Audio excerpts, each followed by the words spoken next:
ils ont des problèmes en Israël, c'est à cause de ça, de cette force du mal. Qui représente le fait que ici c'est le palais du roi hein, et que en gros c'est cette force du mal là qui s'occupe de gérer que les Avérotes soient punis quoi. Pour pas que le bonhomme il se trouve dans le palais du roi. Si tu es en dehors du palais du roi, c'est pas grave. Le bonhomme il a une tâche. C'est un paysan. C'est pas grave. Dans le palais du roi c'est une tâche, non. Il faut que tu nettoies. Tu peux pas rentrer. Donc le bonhomme, c'est pour ça que là-bas en Israël c'est plus strict. C'est pas le même. C'est pas le même championnat. C'est première division ici. Donc c'est pour ça que toujours il y a des problèmes de marloc et des machins. Ouais, mais toi, le truc, et toi, le truc, et pourquoi vous faites pas l'armée, vous on est toujours le. Ah, ça y est, vous. Ça a commencé. Il me dit pas, j'aurais pu. C'est bon, ouais. C'est bon, là, tu peux lancer. Tu la balances le thème. Très bien. Ok, donc là, on est par rapport à Kippour. Donc, dans 2 jours, c'est Kippour. Là-bas, à Mincha de Kippour, à Mincha de Kippour, on raconte l'histoire de l'Haftara de Yona. On raconte l'histoire de Yona Navi. Yona, c'était donc un prophète. Yona ben Amitai, le fils de Amitai. Amitai, en fait, c'était plus par rapport à sa vérité. Il avait sa vérité, Emet, sa vérité. Amitai, ma vérité. C'était un prophète qui était un peu turbulent, entre guillemets. C'est-à-dire que lui, il n'était pas dans les règles. Il aimait bien contourner les règles tout le temps avec un objectif de faire ce qu'Hachem il voulait de lui, mais pas bidou comme Hachem il voulait. Et donc l'histoire, je vous raconte l'histoire en rapide, et qui a rapport avec Kippour, surtout qui a rapport avec Kippour. Pourquoi Kippour, juste avant la Neila, à Mincha, c'est pas l'Haftara du matin, c'est l'Haftara de Mincha. On raconte l'histoire de Yona Navi. Pourquoi pas Rosh Hashanah? Pourquoi pas Simchat Torah? Pourquoi pas alors qu'en plus, c'est pendant Sukkot qu'il est devenu Navi. La Gemara raconte là-bas que tellement qu'il était Saméach, il avait de la joie à Sukkot, qu'il a atteint le niveau de Ruach HaKodesh, de Navi. C'est-à-dire le niveau de prophète, c'est un niveau dans les tzadikim, il y a des niveaux. Aujourd'hui, on ne peut plus atteindre ce niveau-là, c'est bloqué. Mais lui, il est arrivé avec la simcha, la joie de Sukkot, il a réussi à atteindre ce niveau-là. Imaginez-vous la force de la simcha. C'est une petite parenthèse simcha, que le bonhomme, il arrive à un niveau où, tellement qu'il est heureux avec Hachem, que tout est pour le bien, il se sent bien, il est bien dans sa peau, etc. Il voit quelle route il a d'être juif, de servir le roi, de servir Hachem, etc. Il est heureux et il fait les mitzvot avec entrain et tout. Il arrive à un niveau, c'est la mitzvah qu'il fait, elle lui donne une force dans la neshama qui peut le faire arriver au niveau de Ruach Kodesh ou de Navi. Comme ça, donc on raconte que le Yona ben Amitai, lui, il arrive au Bet Amikdash, là-bas, il a été tellement sévère toute la semaine que d'un coup, il a senti des forces en lui, etc. Hachem, il s'adresse à lui, il est devenu prophète. Comment? C'était un mec comme vous et moi, et il arrive à un niveau de Simcha où il atteint le niveau de prophète. Comme ça, il disait d'ailleurs le Harizal. Le Harizal, il disait, à la fin de sa vie, il disait que si j'avais su la force de la Simcha avant, j'aurais pas fait tous ces jeûnes et tout ce qu'il a pris sur lui. Les tzadikim comme ça, ils prennent sur des jeûnes, de trucs, machin, ils se font souffrir pour arriver à des niveaux. Si j'avais su que la simcha pouvait m'amener à ces niveaux-là, j'aurais fait ça directement. Je serais passé par là directement. Quand un bonhomme il vient, il a des épreuves, etc. Et il dit bon, c'est bon, quand les tova, et il vient, il prend sa femme, il danse avec elle, il dit c'est bon, truc. Voilà. Il se rend pas compte qu'est-ce qu'il ramène dans sa vie. Bref. Petite parenthèse comme ça. Donc pourquoi on fait pas ça à Sukkot pour nous rappeler combien lui, il a réussi. Peut-être que nous aussi, ça va nous donner les forces d'être saméa, d'être heureux, d'être content et de faire la fête et tout. Et puis nous aussi, peut-être qu'on va un peu débloquer notre vie grâce à ça. Non, Kippour, juste avant la Neila, comme ça, le moment le plus. Voilà, on est au seuil de la Neila, on va fermer les portes après la Neila, c'est fini. Le bonhomme, il a fait tchouva, il part pour une bonne année, il n'a pas fait tchouva, Hachem Yerachem. C'est un moment solennel. On te raconte quoi? L'histoire d'un Navi. Qu'Hachem il s'adresse à lui et lui dit Yona, va dans la ville de Ninvé. C'est une ville de Goïm. Ninvé. Là-bas, c'était qui le roi de Ninvé? Alors je vous raconte l'histoire, c'est sympathique. Le roi de Ninvé, c'était Paro. Paro, le même Paro de Moshe Rabbeinu. Lui, il a marqué là-bas, regardez bien comment.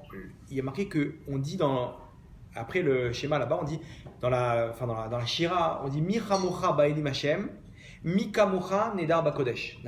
Pourquoi on dit Michamocha et après Mikamocha? C'est un mot qui s'étouffe. Pourquoi d'abord Micha Mocha et après Mika Mocha? Là-bas, il n'y a pas de point et après, il y a le point. Pourquoi là, cette différence? Parce que le Midrash, il raconte que celui qui a dit cette phrase-là, c'était Paro. Quand la mer, elle s'est renfermée sur eux, à ce moment-là, il a avoué combien Hachem il est grand. Il a dit, qui est comme toi Hachem, Micha Mocha? Il est Hachem. Mika Mocha, Nedar Bakodesh. Pourquoi Micha Mocha? Parce qu'il était en train de se noyer. Donc quand il a dit Micha Mocha, il avait de l'eau qui rentrait dans sa gorge. Il dit Micha Mocha, il n'arrivait pas à bien le prononcer. Hachem, il a vu qu'il a admis qu'il a fait tchouva. Paro, imaginez-vous, Paro, il a tué des milliers de juifs. Tout ce qu'il a fait au Israël, les souffrances, l'esclavage, etc. Il fait tchouva, un goy comme Paro, il fait tchouva, il dit Micha Mocha, pas dit Hachem. Il dit qui est comme toi Hachem? Il n'y a pas haine comme toi. Il y a haine Alecha. Ça y est, je baisse la tête devant toi Hachem. Et à partir du moment où il a baissé la tête, Hachem, il a sorti, il a fait une vague là-bas, elle a sorti de l'eau. Il est arrivé sur la terre ferme, il a craché un peu l'eau qu'il avait dans les poumons, il s'est levé et il a dit Mika Mocha Nedar Bakodesh. Là maintenant il a bien dit parce qu'il n'avait plus d'eau. Donc il a dit ces deux phrases-là, c'est Paro. Une quand il est en train de couler et une quand Hachem il a sauvé, il a conclu en disant Mika Mocha Nedar Bakodesh, qui est comme toi, merveilleux dans la sainteté, si on traduit littéralement. Maintenant, le Midrash il raconte que Paro, il se retrouve dans le désert maintenant. Il a été sorti, il est en Israël, dans le désert, il marche, il arrive dans la ville de Ninivé. Dans la ville de Ninivé, ils avaient une tradition assez intéressante. Là-bas, ils avaient l'habitude, tous les quelques années, de remplacer le roi. Ceux qui dirigeaient là-bas, c'était les ministres. Maintenant, il fallait un roi, parce que ça leur prenait la tête de faire les bonnes figures, les machins, les trucs. Donc il faut un roi. Mais ce roi-là, c'était une marionnette. Tous les 3-4 ans comme ça, il faisait un truc, il faisait un complot et il le virait. Maintenant, Paro, il arrive devant la porte comme ça de la ville de Ninivé, il voit une grande porte comme ça. D'un coup, ils ouvrent la porte, ils jettent un bonhomme. Enfin, ils ont tué le roi là-bas qui était truc. Ils se sont dit, on va prendre maintenant un mec, le premier venu. Ils ouvrent la porte, ils voient Paro, un petit nain comme ça, devant comme ça. Il dit, viens, tu vas faire l'affaire toi. Tu seras notre nouveau roi. Maintenant, ils ne savaient pas sur qui ils sont tombés. Paro, c'était le parrain de la mafia là-bas en Égypte. Il a vu ça, il a senti le truc, il a fait le naïf au début. Il a senti qu'il y avait des complots, que genre il lui dit écoute, tu vas faire comme mon nom te dit, d'accord? Et ils se sont dit, c'est un naïf, un petit comme ça, et qui traîne dans le désert. Et il a compris comme ça, il a monté les uns contre les autres, ils se sont tués entre eux, machin. Il a fait un truc de fou, à la fin, il s'est retrouvé le roi sans personne. Il a pris le contrôle. Donc il a annulé cette tradition, etc. Et il est resté roi. Maintenant, cette ville-là de Ninivé, c'était que des Rishaïm. Que des Rishaïm. Hachem, il dit à Yona, il lui dit, va dans la ville de Ninivé, tu dis là-bas, tu annonces la prophétie que si dans 40 jours ils font pas de tchouva, ils n'ont pas fait de tchouva, et je détruis la ville. Yona, qu'est-ce qu'il fait? Il s'en va. Il s'échappe d'Israël.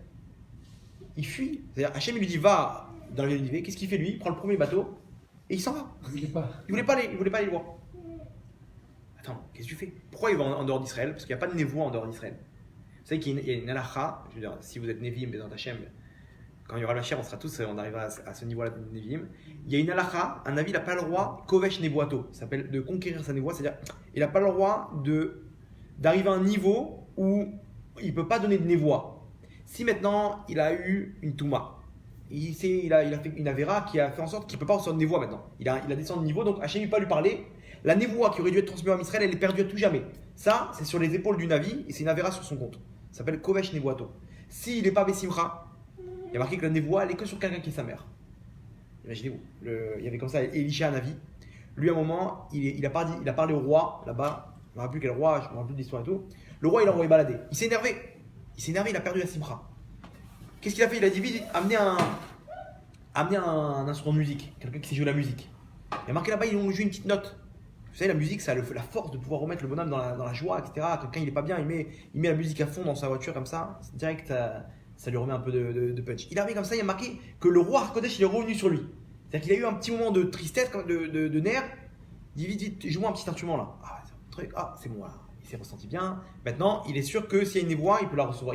Il a le réseau, il a du réseau. Donc maintenant, qu'est-ce qu'il fait Yonavi? Il a reçu la névoie, il dit ok. Il s'en va derrière Israël. En dehors d'Israël, il n'y a pas de névoie, il n'y a pas de klita, pas de réseau. Donc il se dit c'est bon, je sais qu'Hachem il ne peut pas me donner une autre névoie. Il s'échappe, il prend le premier bateau, imaginez-vous, premier bateau, et où on va le plus loin possible. J'ai pas de limite. Putain, mais t'es fou. Imaginez-vous, Hachem, il te dit, va avoir le truc. Imaginez-vous le toupet qu'il a. Il dit non, je vais pas. Je vais pas. Il part, il s'en va, il prend le premier bateau. Maintenant là-bas, il y a marqué, il s'allonge tranquillement sur le pont du bateau, détente. En mode détente. Il n'est pas stressé, rien du tout. Mode détente.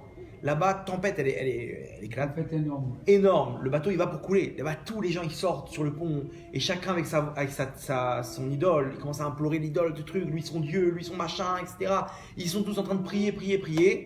Et lui, il est allongé comme ça. Jusqu'à qu'il y en a, il lui dit la fameuse phrase qu'on dit dans les Sirot, Ben Adam, Malecha Nirdam, Konkera. Il lui dit, monsieur, qu'est-ce que tu fais là? Qu'est-ce que tu es en train de dormir là? Tu vois pas qu'on va mourir tous? Ils ont vu qu'il avait une tête de comment ça s'appelle? De quelqu'un de kadosh, une barbe blanche comme ça, tzaddik et tout machin. Ils se sont dit, lui, c'est quelqu'un c'est un homme c'est un homme kadosh. Appelle ton Dieu, ils lui disent. Qu'est-ce que tu es en train de ronfler là? Tranquille comme ça, petite brindille comme ça. Alors que le bateau il est en train de couler. Il lui dit, non, c'est bon. Je sais ce qui se passe. Il dit, comment ça, tu sais ce qui se passe? Il dit, vous savez quoi? Faites un tirage au sort et mettez tous les noms, vous allez voir sur qui ça va tomber. Bon, il écoute. Il dit, bon, peut-être que s'il est si serein que ça, c'est qu'il sait ce qui se passe peut-être en haut. Ils font là-bas un tirage au sort et ils tirent son nom, Yona. Il dit, ok, alors qu'est-ce qu'on fait maintenant? C'est toi. Ok, donc jetez-moi à l'eau. Il leur dit, jetez-moi à l'eau. Putain, mais c'est un personnage spécial ce Yona. Quoi? Comment ça, jetez-moi à l'eau? Non, il voit que c'est quelqu'un de kadosh, qu'il sait ce qui se passe en haut. Non, il dit c'est à cause de moi, parce que vous m'avez tiré au sort. Donc, qu'est-ce qu'on fait? Bah, tuez-moi. Imaginez-vous un petit, il a fait une bêtise. Qu'est-ce que je fais alors? Je t'enlève ta PlayStation? Non? Prends le couteau. Vas-y, papa. C'est pas comme ça. Jetez-moi à l'eau. C'est moi, j'ai fait une bêtise. Jetez-moi à l'eau. Et eux, ils écoutent. Ok, d'accord, t'es sûr? Ouais. Il le jette à l'eau, la tempête, elle se calme. Là-bas, tout le monde connaît l'histoire. La baleine, elle attrape. Donc ils se retrouvent dans la baleine, dans le ventre de la baleine. Et là-bas, il croyait qu'il a perdu la simcha. Il commence à s'inquiéter. Zen. Il va à l'intérieur de la baleine. Il voit les poissons qui ont été avalés avec lui. Il voit, Marabout Maser Hachem. Hachem, c'est quoi ces créatures que tu as fait? Incroyable. Il voit, oh, ce poisson-là, il est en train de kiffer sa petite visite guidée dans la baleine. Jusqu'à Hachem, il voit ça, il dit, bon, crache-le, je t'en prie. Il donne qu'une baleine femelle, changement de baleine. En baleine femelle, elle était enceinte, il y avait des œufs, machin, etc. Et donc, il était un peu serré. Il a levé là-bas, ce qu'on dit, Yona, il a imploré Dieu, Bimé Adaga, à l'intérieur, dans les entrailles de la baleine. Et là-bas, il implore Dieu, dit Hachem, je t'en prie, sors-moi de cette situation. Il lui fallait du temps pour arriver maintenant avant ça, à Kol Bidé Shamaim. On a fait un cours sur t'es entre de bonnes mains. Lui, il sait qu'à Kol Letova, si Hachem a dit que je donne une baleine, c'est la meilleure des choses pour moi, détente. Il a un niveau de Emouna, on est à des années-lumière de ça. Dans une baleine, il est tranquille, en train de. On dirait que comme nous devant un aquarium, imaginez-vous un aquarium comme ça, on est en train de kiffer. Lui, il est dans une baleine, en train de kiffer pareil. Il est une tempête, machin. Imaginez-vous une Azaka, les trucs, des missiles, tranquille, allongé dans son. Mais rentre dans le Miklat. Non, t'inquiète. Imaginez-vous le niveau des Mouna qu'il a, incroyable. Maintenant là-bas, il était un peu mal à l'aise. Il dit bon Hachem, je t'en prie, aide-moi, sors-moi d'ici. Ah, j'entends quelque chose, très bien, je suis là. Hachem il le sort, il le crache là-bas de la baleine. Et il voit là-bas, donc sur la terre ferme, en Israël, et, donc retour à la case départ, il voit là-bas un grand panneau, Ninvé, 1 km. Bon, tant bien que mal, il va là-bas. Maintenant, imaginez-vous, regardez la scène. Paro, il est sur son trône, on lui dit, il y a quelqu'un qui veut te voir, il y a un juif là-bas. Comment c'est un juif? Il est traumatisé de Moshe. D'un coup, il voit Yona arriver, la même tête que Moshe. La barbe blanche comme ça, il voit le talit comme ça, les tefilines, les machins, les trucs. Il voit la... Oh, pas toi! Qu'est-ce que tu fais là? Il lui dit, écoute bien, Dieu il m'envoie. Ah non, pas lui, j'en sais plus, tout mais pas Dieu. Et bon, pas comme ça, mais. Il lui dit, tu ne fais pas de tchouva, dans 40 jours il n'y a plus de Ninvé. Hachem il fait un parking là. Il lui dit, tout de suite, il vient, il y a marqué comme ça, vous voyez là-dessus le truc, il est marqué, il est descendu de son trône. Il a déchiré ses habits, il a mis de la cendre sur son front, et ils ont commencé à pleurer, à demander pardon et machin, etc. Ah, il va pour repartir, Yona. Hachem dit attends, retourne, dis-leur que j'ai accepté leur teshuva et que la ville ne va pas être détruite. Yona il s'énerve, il dit non, j'en ai marre, c'est pour ça que je voulais pas aller le voir moi. Et Hachem, qu'est-ce qui se passe? Pourquoi tu t'énerves? Imaginez-vous le personnage que c'est. Et regardez maintenant, vous allez comprendre ce qui s'est passé. Yona il lui dit Hachem, il lui dit tu sais pourquoi je voulais pas aller là-bas? Parce que si jamais ils faisaient tchouva, et je savais qu'ils allaient faire tchouva, en haut, dans le ciel, ils auraient dit, les accusateurs, regarde Hachem, des goïms, ils ont fait tchouva, tes enfants, ils n'ont pas fait tchouva. Donc ça veut dire quoi? Le poids de leur avérote, il se serait alourdi. Alors c'est pas grave Hachem, punis-moi, mais de Aïkar, que tu n'arrives pas à alourdir le poids des avérotes du Ham Israël. Imaginez-vous lui ce qu'il pense. Imagine-toi maintenant, les goïms, ils font tchouva. Les goïms, ils font tchouva, c'est une accusation pour l'Am Israël. Si eux, qui sont loin d'Hachem, ils arrivent à se rapprocher de lui, toi qui es le prince d'Hachem, qui est l'enfant d'Hachem, l'enfant chéri d'Hachem, tu fais pas tchouva, et c'est grave. Tant que personne n'a fait tchouva, bon, de toute façon, tout le monde est en l'air. Et là, ici, on te montre que c'est possible, puisque des goïms, ils ont fait tchouva. Toi, tu vas pas faire tchouva. Ah, l'accusation, elle est très forte. Là. L'accusation, elle est hyper forte. Entre parenthèses, la Gemara a dit, c'est intéressant parce que de là, on peut comprendre exactement pourquoi les goïms, ils nous détestent. Je vous explique comment ça marche. La Gemara a dit que les goïms, ils nous détestent, pourquoi? En fait, elle dit comme ça, elle dit, pourquoi on appelle le mont Sinaï? Voilà. Sina, c'est quoi? Sinaï, c'est quoi? Sina. Parce que depuis le moment où on a reçu la Torah, en même temps est descendue la haine des peuples contre Israël. Pourquoi? Je vais expliquer pourquoi. Parce que dans la Torah, il y a des leçons de morale. Le bonhomme, il applique la Torah. Au Torah, la shon ora'a, enseignement. Ça enseigne comment vivre, comment respecter mon prochain, comment me comporter, comment être un ben adam, comment être un homme. Et pas être un animal que le bonhomme, il fait ses besoins, il va truc, Non, il y a des règles, des contrôles, machin. C'est ça un ben adam. C'est la noblesse d'un homme. C'est à la différence d'une vache, qu'une vache quand elle a faim, elle va pour manger, elle ne voit pas s'il y a une autre vache là-bas, elle rentre dedans, elle boit. Un homme non, t'étais avant moi, bois. Ça c'est un homme qui est capable, même s'il a soif, de contrôler ses désirs pour pouvoir. Maintenant, eux, ils n'arrivent pas à faire ça, les oui. Maintenant, toi, en tant que juif, tu leur montres que c'est possible d'être un homme de morale. Donc maintenant, eux, ça leur impose d'être des hommes de morale maintenant. Bien sûr. Ça leur impose la morale. Si tout le monde est en l'air, alors tout le monde est dans le même sac. Mais s'il y a des gens qui arrivent à être des hommes de morale et des hommes droits, des hommes qui volent pas, des hommes qui respectent leurs femmes, des hommes qui trompent pas leurs femmes, des hommes qui tuent pas, des hommes qui truquent, machin, etc. Donc automatiquement, ça nous incombe à nous aussi de nous comporter pareil, puisque c'est possible. Et donc, qu'est-ce qu'ils font maintenant? Ou tu deviens moral comme eux, ce qui est le but. Le but, c'est de les pousser à arriver à ça. Ou qu'est-ce qu'ils font? Ils te disent non, t'es pas quelqu'un de moral. Ils t'observent à la loupe, et regardez ce qu'ils font. L'ONU, tout ça. Dès qu'il y a la moindre bavure, regardez les soldats israéliens. C'est sauvage, ces assassins. 2 minutes, mais regarde ce qu'ils font en Syrie. Non, mais en Syrie, ils sont. Toi, tu n'as pas le droit d'être un sauvage. Toi, un juif, tu n'as pas le droit d'être un sauvage. Pourquoi ils les descendent? Parce que si j'arrive à dire que tu n'es pas quelqu'un de moral, donc ça ne m'incombe pas, moi, en tant que goy, en tant que animal, entre guillemets, ça ne m'incombe pas d'être un homme de morale. Vous comprenez le système? Donc, lui, on le descend de niveau. Comme ça, c'est bon. Tu vois, en fait, il n'est pas si droit que ça. T'as vu? Ils ont arnaqué là-bas, etc. Ils ont fait des trucs. Et d'ailleurs, la Gemara a dit que, dans la même manière, à l'intérieur du Ham Israël, des hommes de Torah, ils sont détestés par le Ham Israël, par ceux qui ne sont pas dans la Torah. Parce que, pareil, ça leur incombe pour eux d'être dans la Torah. Je dis quoi? Lui, il est capable de respecter la Torah, c'est-à-dire toi aussi, tu peux le faire. Alors pour ça, on te dit non, mais t'as vu les religieux, t'as vu lui aussi, comme si, il a pas fait ci, dès quelqu'un, il a la kippa. Quelqu'un dans la rue, il a la kippa, il s'est pas levé dans le bus, c'est honteux, Quoi, si j'avais pas la kippa, c'est pas honteux. Pourquoi? C'est normal. Non, mais toi, maintenant, quand je dis à toi que t'as la kippa, je dis que c'est honteux, ça me libère de tout mon poids que j'ai d'être aussi quelqu'un de droit, vous comprenez? Donc pareil. Maintenant, Yona, il dit pareil. Il dit maintenant, si les goïms, ils font tchouva, bah ça, c'est une accusation pour l'Am Israël. Et ça, je suis pas capable. Et Yona, il s'en va, entre guillemets, il fait la tête à Hachem. Il lui dit, c'est pour ça, lui, il espérait qu'il fasse pas de tchouva. Au fond de son cœur, il espérait dire, tu vois, Hachem, même eux, ils font pas de tchouva. Et là, il lui dit à Hachem, il dit, mais regarde, c'est pour ça que je voulais parler. Tu comprends maintenant? Je voulais pas arriver à ça. Il s'est énervé, il voulait pas arriver à ça. Maintenant, Vadaï Hachem, il a vu que ici c'était d'une bonne kavana. C'était pas un sauvage non plus, Yona. Hachem, il lui fait une leçon. Là-bas, Yona, après toutes ces péripéties, il arrive là-bas dans une espèce de une genre de désert là-bas, il y avait un arbre. Il y avait un arbre là-bas.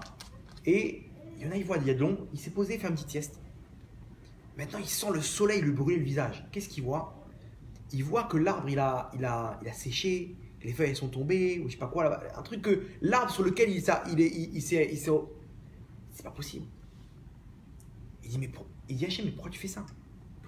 Pourquoi cet arbre-là, qui est en train de me donner de l'ombre, pourquoi ça, que maintenant, moi j'ai compté dessus. Cet arbre-là, j'ai commencé à m'occuper de lui, machin, etc. parce qu'il va me servir. Pourquoi tu le détruis? Qu'est-ce qu'il lui dit Hachem? Écoutez bien le revers. Hachem lui dit, imagine-toi, toi, cet arbre-là, ça fait quelques instants que tu l'as rencontré, que tu t'occupes de lui. Tu as de la peine quand il est détruit. Qu'est-ce que je dois dire, moi, sur la création de mes mains?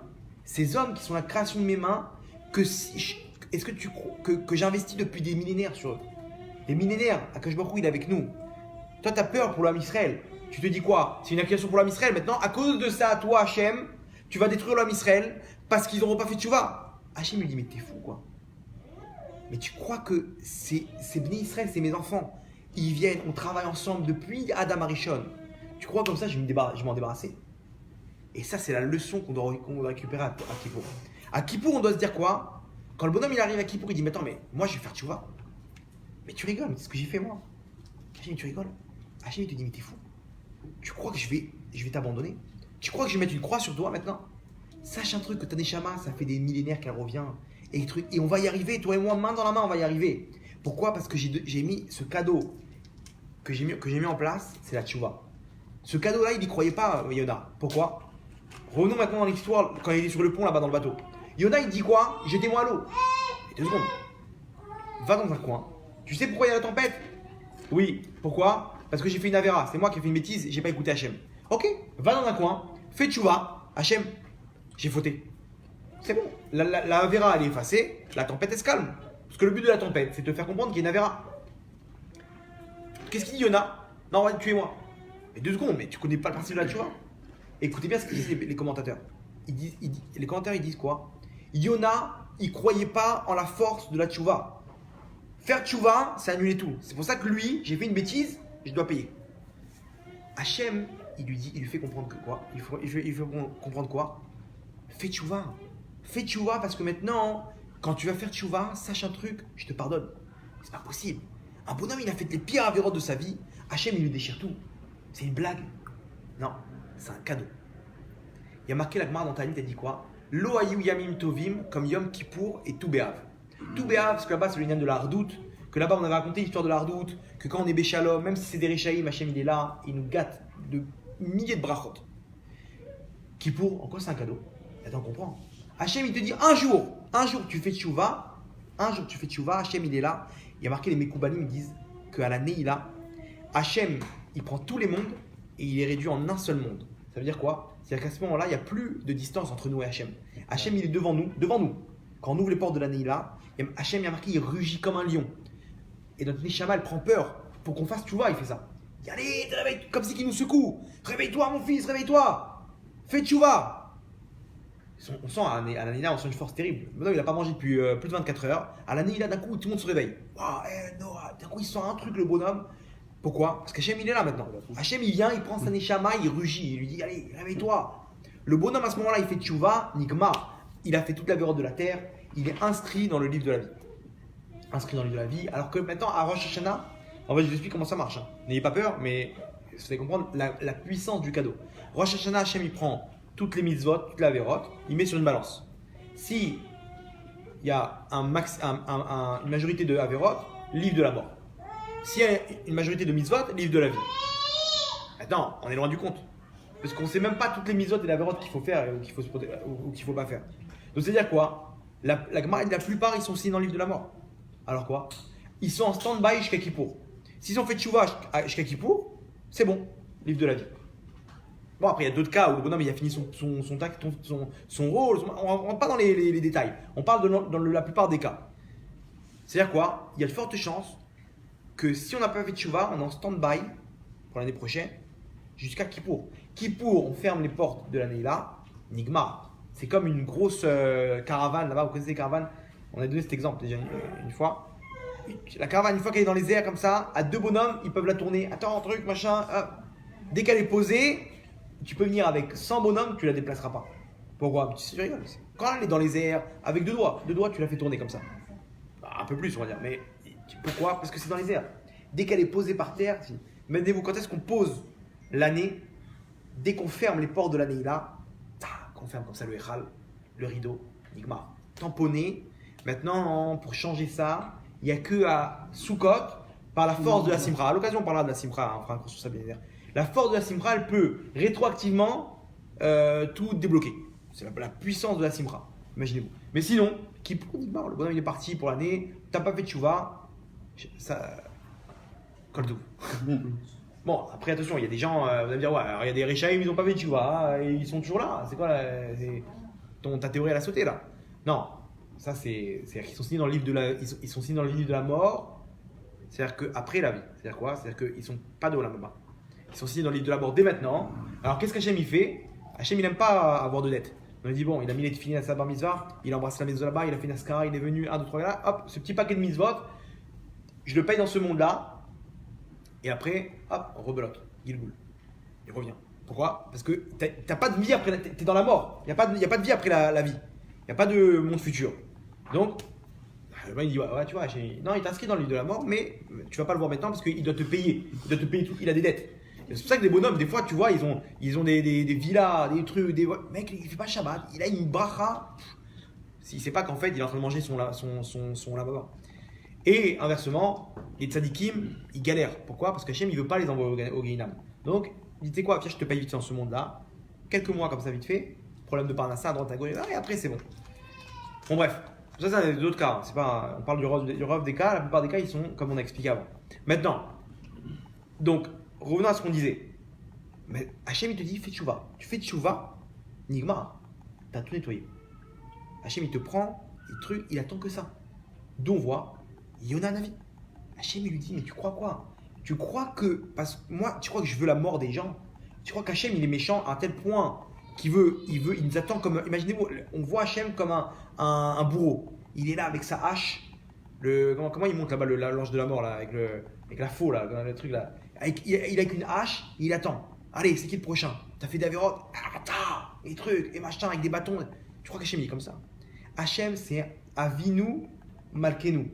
D'abord, qu'est-ce qu'on met en premier? Avinu, notre père après notre roi.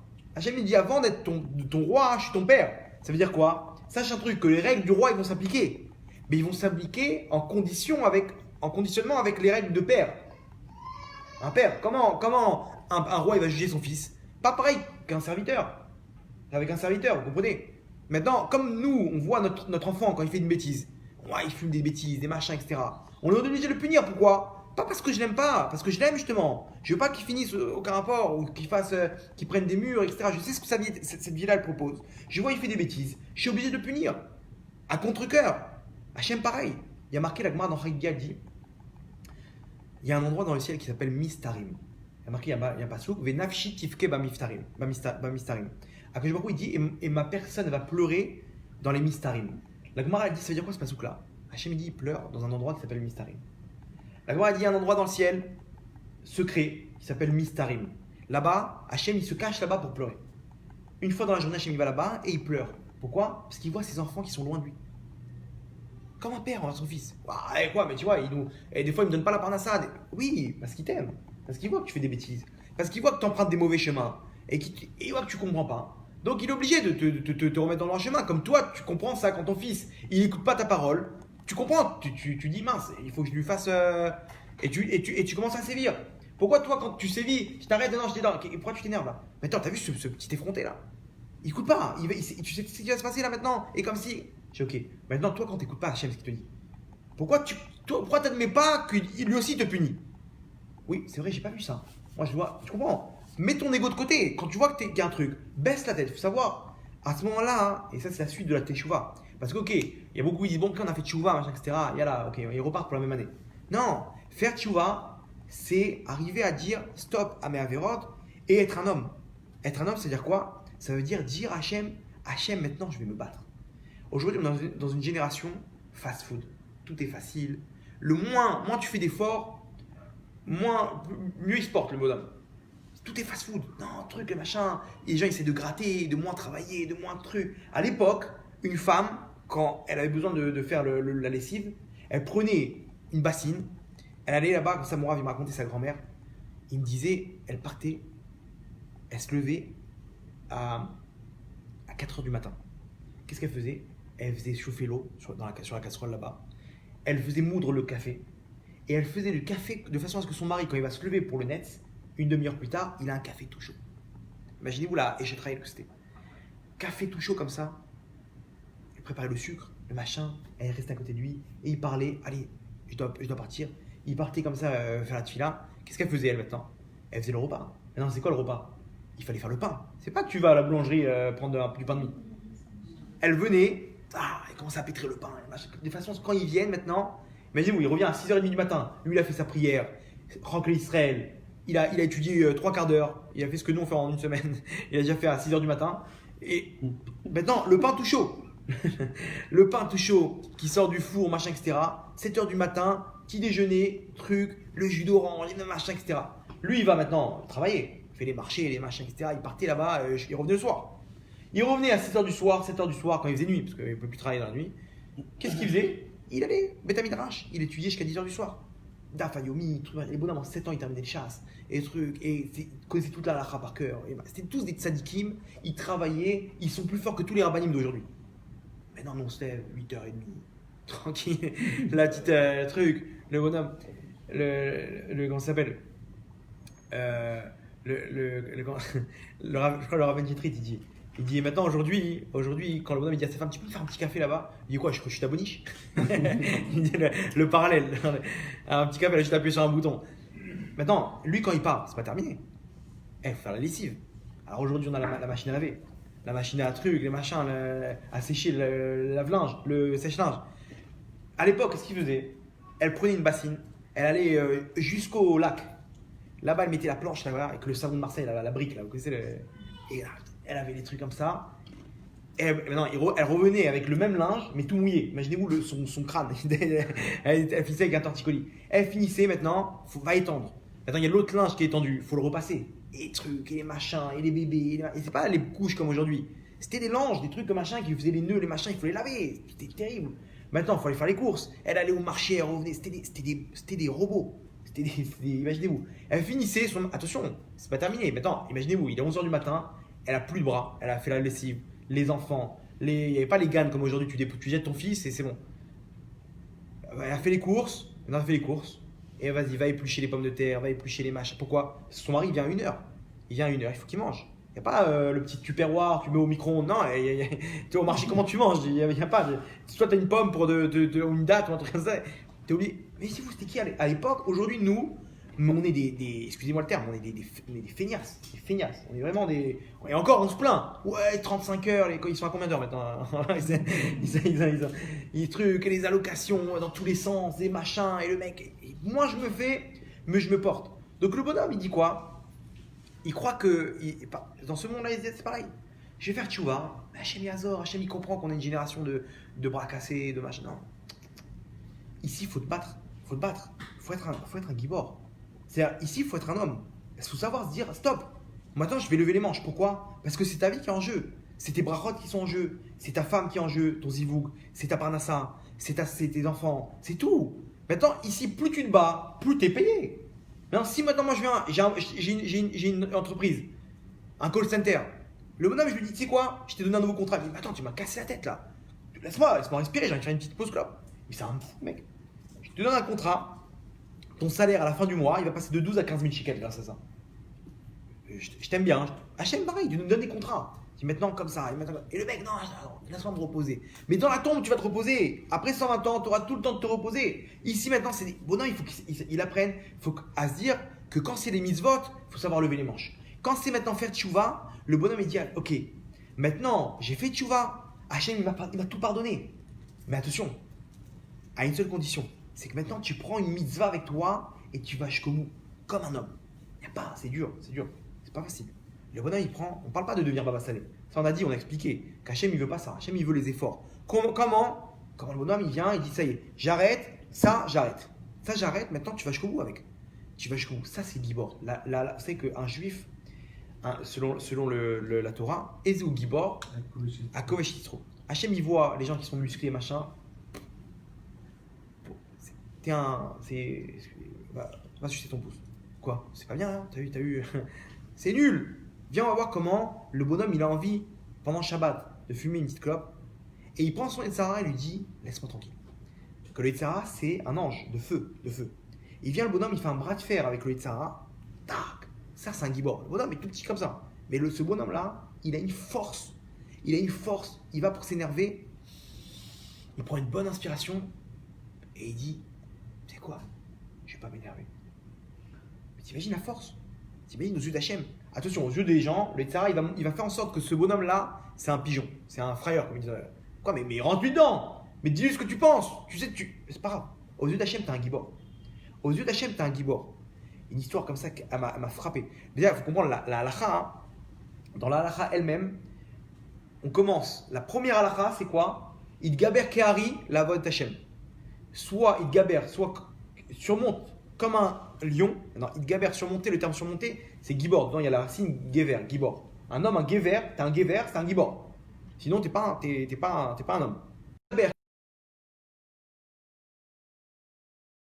Quand il passe à l'attaque, j'ai vu une vidéo, j'ai compris cette halakha. Incroyable, un mec qui m'a montré, il m'a dit, regarde cette vidéo, comment elle est belle. Je crois que c'est un film. En fait, il y avait un comment ça s'appelle? Il y avait la Jeep des buffles. Un buffle, c'est quand même c'est un genre de taureau. Ils étaient une trentaine. Maintenant, d'un coup, tu vois les mecs dans la Jeep comme ça, d'un coup, le troupeau, il commence à paniquer et ils commencent tous à partir vers la Jeep. Dès que les bonhommes dans la Jeep, ils sont en train de paniquer, ils voient 30 buffles foncer vers eux.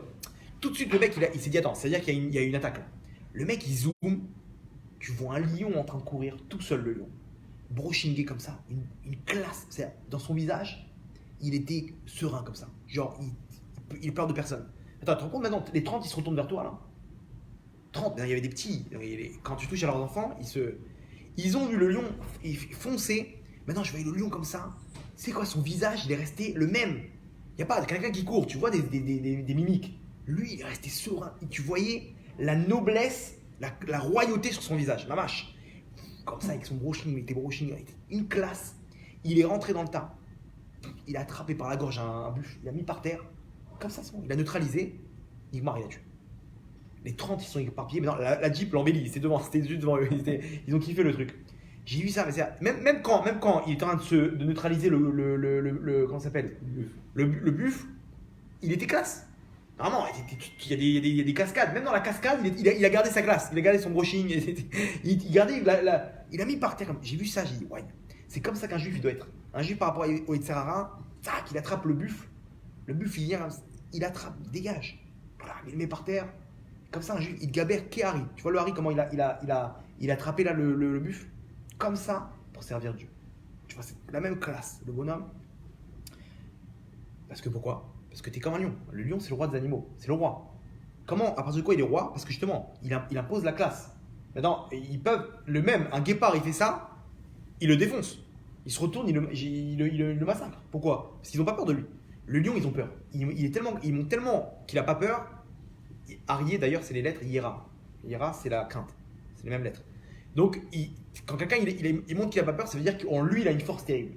Mais s'il montre des petits signes de faiblesse, c'est qu'il doute de sa force, donc il permet à l'ennemi de surmonter. Vous comprenez? Mais le lion, non, ça n'existe pas ça. Maintenant, le Shulchan Aruch dit Idgaber Kari, la voix de Hachem. Soit un gibor, mais attention, à l'image du lion. N'aie pas peur. Pourquoi? T'as Hachem avec toi. Hachem, c'est lui qui te donne la force de réussir. Toi contre un ange, zéro. Un ange contre un homme, qui gagne? L'ange, il est fait de feu, toi t'es fait de chair et de sang. Un ange contre Hachem, qui c'est qui gagne? Hachem. Donc toi maintenant quand tu te bats avec l'ange, tu ne te bats pas pour toi, c'est pour Hachem. Donc c'est-à-dire quoi? C'est toi Hachem, c'est toi qui gagne. Moi je vais faire cette chose-là, j'ai pas peur. Ouais, mais comment tu vas faire Shabbat maintenant? On n'a pas peur. T'es un lion, t'es un juif, t'as Hachem avec toi. Un prince, t'as pas peur. Ouais mais c'est dur, mais n'aie pas peur. C'est qui te donne les forces là? Là t'es en train de respirer, c'est qui te donne la force? C'est qui te donne la force tous les matins pour se lever, pour aller truc. Demain, Hachem il va faire en sorte qu'il va donner plus de force que ça. C'est un problème pour lui. C'est pas un problème. Il y a des gens avec l'adrénaline, ils font des choses. Il y a quelqu'un qui m'a raconté, il s'est retrouvé dans une moissonneuse batteuse. Ils ont fait une visite là-bas. Le truc il s'est bloqué. Il est venu pour débloquer la moissonneuse batteuse. Elle s'est enclenchée. Le bonhomme, il a failli se faire manger par la moissonneuse batteuse. Son fils il est à côté. 9 ans. Il a pris le truc, 200 kilos. Il a levé pour sauver son père. 9 ans. Pourquoi? Avec l'adrénaline, tu trouves des forces. Il voulait pas voir mourir son père. Donc, il a vu ça, il a trouvé une force en lui. Ça existe. Tout le monde peut le faire. Mais attends, comment si on avait posé la question, un bonhomme dans la Shoah, tu serais capable de vivre avec une soupe là-bas de peau de pommes de terre, une fois par jour? Mais tu rigoles ou quoi? Les bonhommes, pendant des années, ils ont vécu comme ça. L'homme, il cache en lui un trésor de force. Ta tête, elle te bloque. C'est ta tête qui te bloque. Maintenant, Hachem, il te dit, mon fils, c'est moi qui donne les forces. Tu peux être un lion. Si t'es mais sois un homme. Quand tu fais tchouva, le bonhomme il dit ouais mais je peux pas. Là j'ai fait un cours avec des jeunes. Il dit comment on fait? Ils sont tous avec des copines, des machins, etc. Je dis mais quoi, Hachem il peut pas t'aider? Demande à Hachem. J'ai envie d'arrêter ces bêtises. Ils ont tous envie d'arrêter maintenant. Ils ont un truc, machin, ils ont. Mais il dit comment je fais? Ça fait. J'ai 30 ans. Tu lui dis. Écoute, je peux te parler. Moi, j'ai envie de me marier avec toi. Maintenant, je sais qu'on fait des bêtises, je sais que c'est pas bien, etc. Viens, on continue comme ça. Hachem lui a donné les forces. Il va lui mettre dans la tête à cette fille-là. Tu sais quoi, d'accord et tout. Au contraire, elle cherche l'amour de son copain, pas que Rav Shalom qui profite ou quoi que ce soit. Donc, et va savoir. Après, tu commences un jour par semaine. Shomer Negia, machin, etc. Tu vas voir. Après, comment tu vas finir à des niveaux, tu n'as même pas idée. Parce que le Yitzhara, il te dit, tu n'es pas capable d'y arriver. Ne monte pas l'immeuble. Tu veux monter au sommet. Tu es capable de monter au sommet de l'immeuble? Tu n'es pas capable. D'accord? Alors, ne monte pas. Maintenant, 2 secondes, tu es capable d'arriver au 3e étage? Alors, fais-le! Et tu vas voir qu'au 3e étage, il va en faire là-bas un ascenseur qui va t'amener au 13e étage. C'est comme ça là, vous êtes Hachem. Pourquoi? Parce qu'Hachem, il veut voir tes efforts et là, il te donne le reste. Il veut voir que tu te bats et là, il te donne le reste. Il y avait une histoire incroyable. Regardez la force d'un juif. Comment ça s'appelle? Il y a un bonhomme, il est parti en vacances. Imaginez-vous, 12 000 shekels à la mer morte, un religieux. Il est parti, maintenant là-bas on l'a promis, la bouffe magnifique, truc, les piscines séparées, hommes, femmes, machin, etc. Il part avec ses 6 enfants, ils arrivent là-bas, il loue une voiture pour arriver jusqu'à là-bas, l'essence, machin et tout, les enfants emboués, trucs, magnifiques, ils vont kiffer là-bas pendant 2 semaines, 12 000 shekels de vacances. Ils arrivent sur place, ils voient quoi? Ils voient des filles en maillot de bain. Ils voient là-bas la nourriture, c'est pas comme on leur a promis, machin. Et attends, on n'avait pas signé sur ça. Ah ouais, vous avez pas vu la petite étoile? Comment ça, la petite étoile? Et bah, si on n'arrive pas à remplir avec un public religieux, alors on se rabat sur c'est un autre public, en gros. On a loué tout l'hôtel, on va pas perdre d'argent. Il dit, mais attends, mais il faut prévenir. Donc les mecs, ils se sont retrouvés tout seuls là-bas. C'était Ibiza. Ils se retrouvaient avec ces gosses là-bas avec des péotes. Et qu'est-ce qu'on fait? Bon, il réfléchit. Il dit bon, on peut pas bon, c'est pas grave, remboursez-moi. T'es marrant. Tu connais pas la loi. T'as payé, c'est fini. T'as 2 jours avant pour te retracter, sinon c'est fini. Nous, on aurait pu la louer, la chambre. Mais à cause de toi, on a perdu une chambre. C'est la loi. Si tu nous laisses le temps de la relouer, de pouvoir la louer, on n'a pas réussi. Bon, bah mais si tu ne laisses pas le temps, que ça commence maintenant, comment on va la louer maintenant cette chambre? Impossible. Donc, t'es perdant.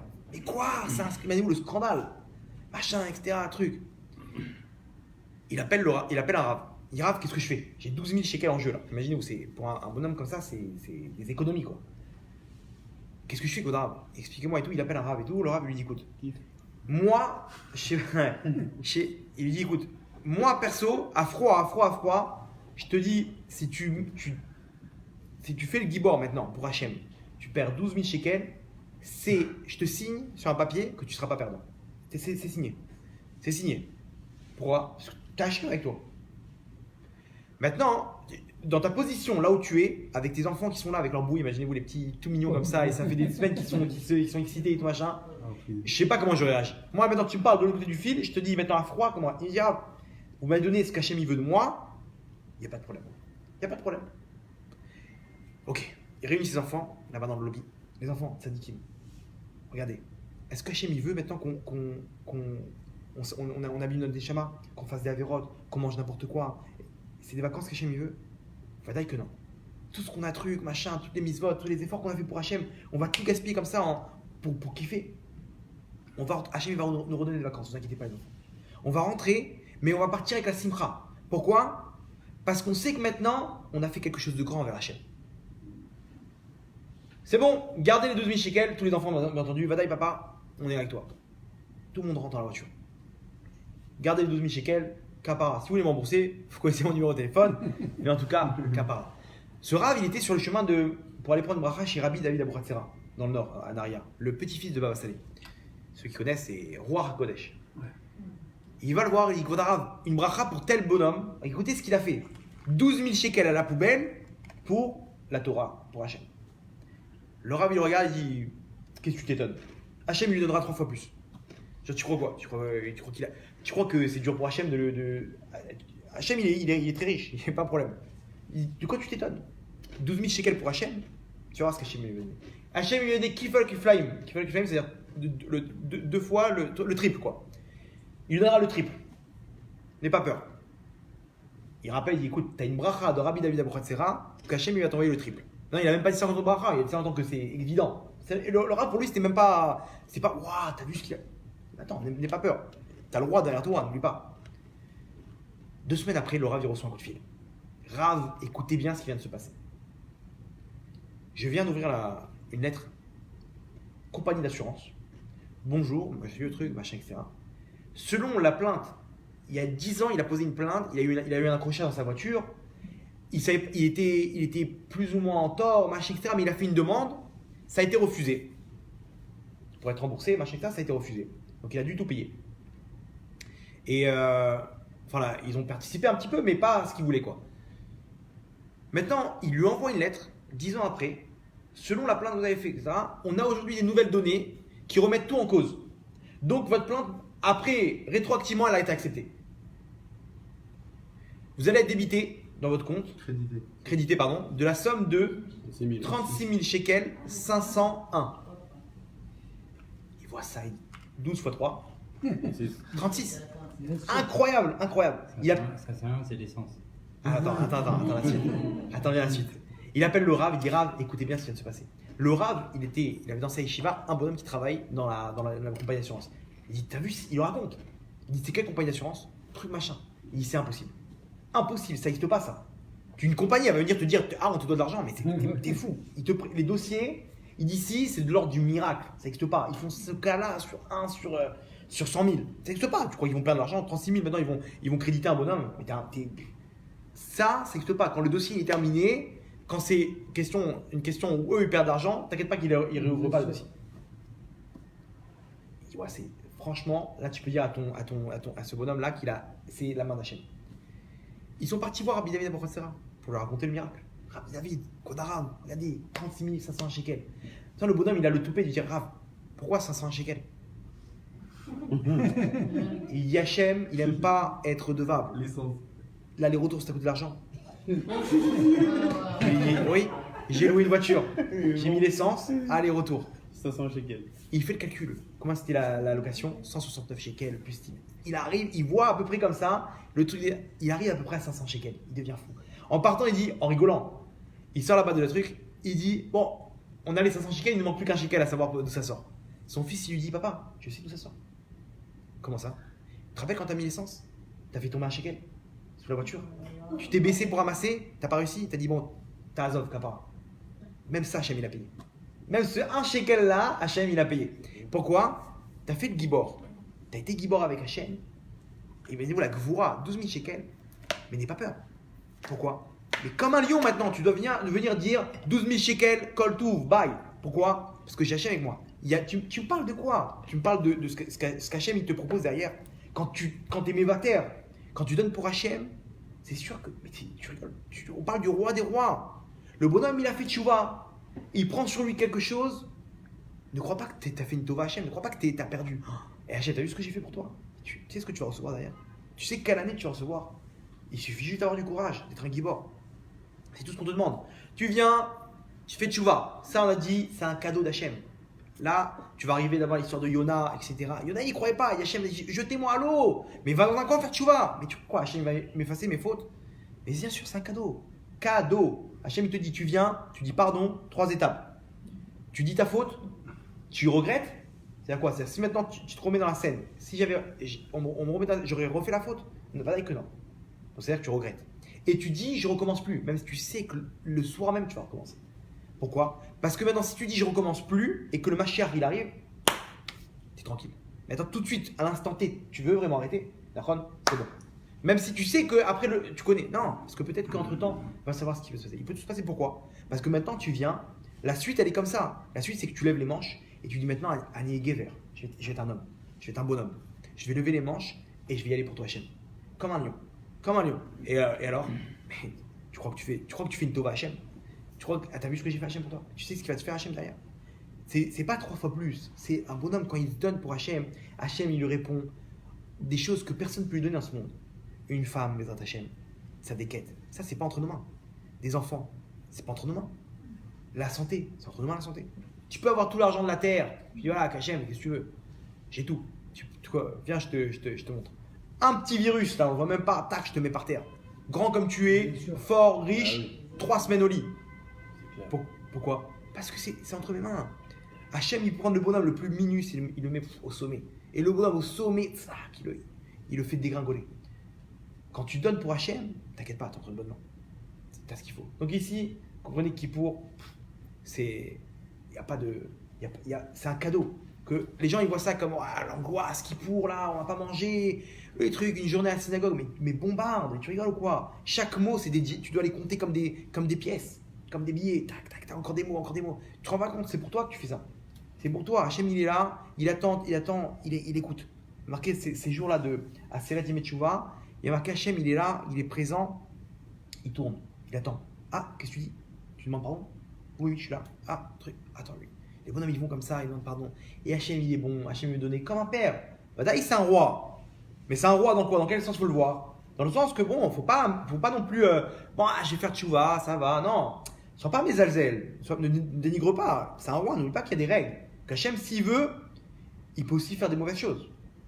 On a vu ce qui s'est passé à la Shoah, on a vu tous ces trucs-là. C'est un roi que s'il veut nous faire des souffrances les pires, il a le droit. C'est son monde, c'est lui patron.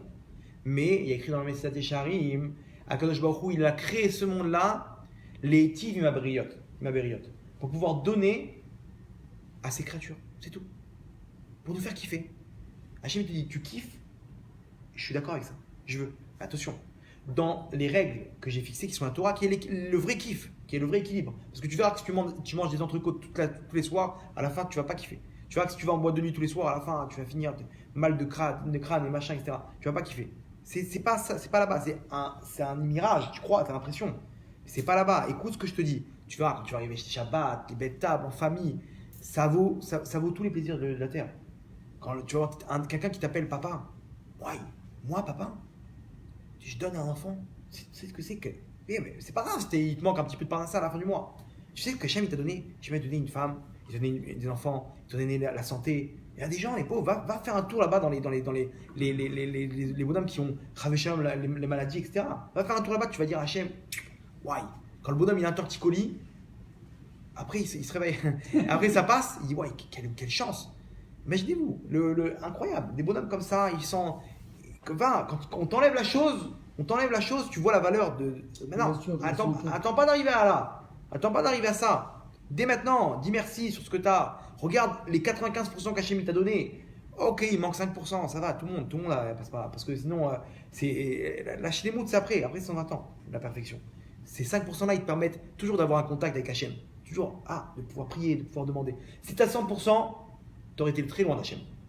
Donc ces 5%-là, ils te permettent de prier, de te rapprocher. C'est un peu la carotte qui fait avancer là, donc vous savez, le dicton. Donc on est obligé, des fois ils travaillent sur la parnassa, sur le zivouk, sur les enfants, sur les machins, chacun avec son truc. Chacun, il n'y a pas personne qui a 100%. Il n'y a qu'une seule personne qui a 100%, vous savez c'est qui? Le serpent. Le serpent, la punition qu'il a eue, Hachem lui a dit, tu vas manger la poussière de la terre. Afar, Tochal, Kol Yemechayecha. Tous les jours de ta vie. Le Rabbi Shimon Bar Yochai, dans le Zohar, il pose une question, il dit, attends, en quoi c'est une punition? Hachem, il lui promet que toute sa vie, il aura de quoi manger.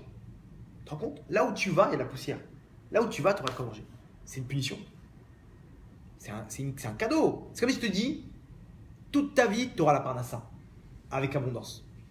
Merci. Mais quand même, c'est une punition. Punition, ton compte, il a été crédité de 1 milliard de dollars. Ça a été tranquille.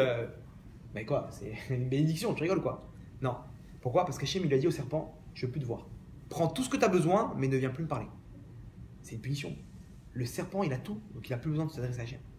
Donc ici, il est déconnecté d'Hachem. Il n'y a pas pire dans ce monde-là que d'errer dans ce monde sans Hachem. Errer dans ce monde sans Kadosh Baruch Hu. Et regardez les goïms, ils ne savent plus quoi inventer pour pouvoir se détendre. Ce monde, il s'ennuie. Nous, on a la Torah, on a un cycle, on a les fêtes, les hagim, tout le temps. Vous voyez comment un juif, sa vie, elle est animée. Un gars, il a quoi?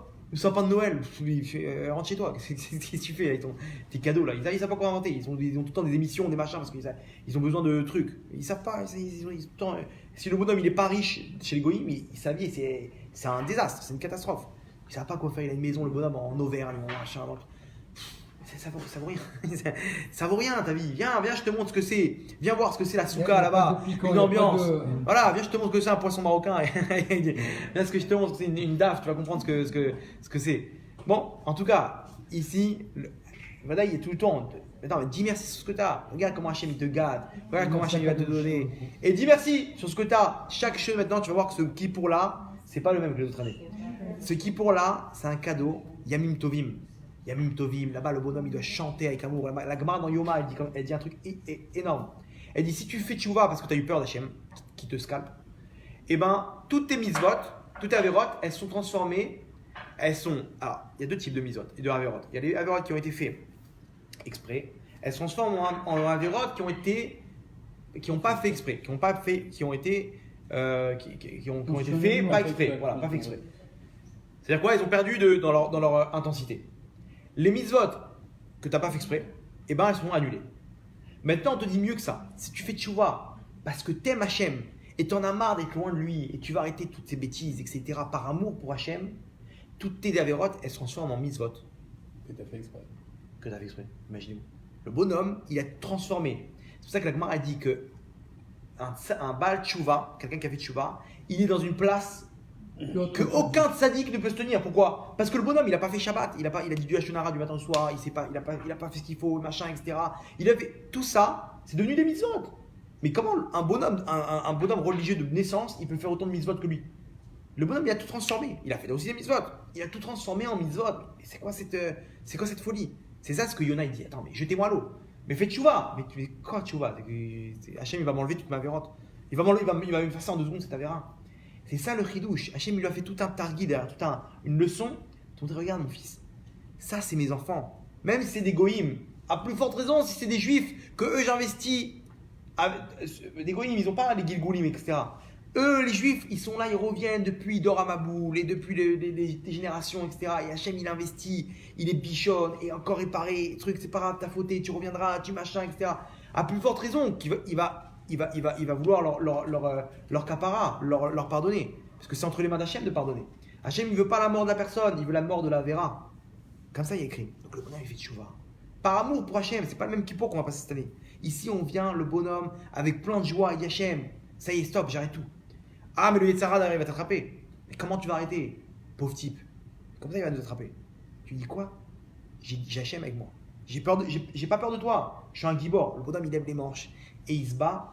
Et là, il est parti pour une année de brachot. Donc Hachem Yezakenu, Bezrat Hachem, Amen. qu'on puisse arriver à avoir cette gvoura yéhoudite, ce courage juif de pouvoir vaincre notre Yetzirah. Pourquoi? Parce qu'on a Hachem avec nous. De pouvoir bien comprendre ce Avinu Malkenu, que c'est notre Père et en même temps notre Roi, pour pouvoir arriver à débloquer toutes les brachot cette année. Baruch Adonai L'Olam, Amen, Amen. Merci pour l'attention. Sûr.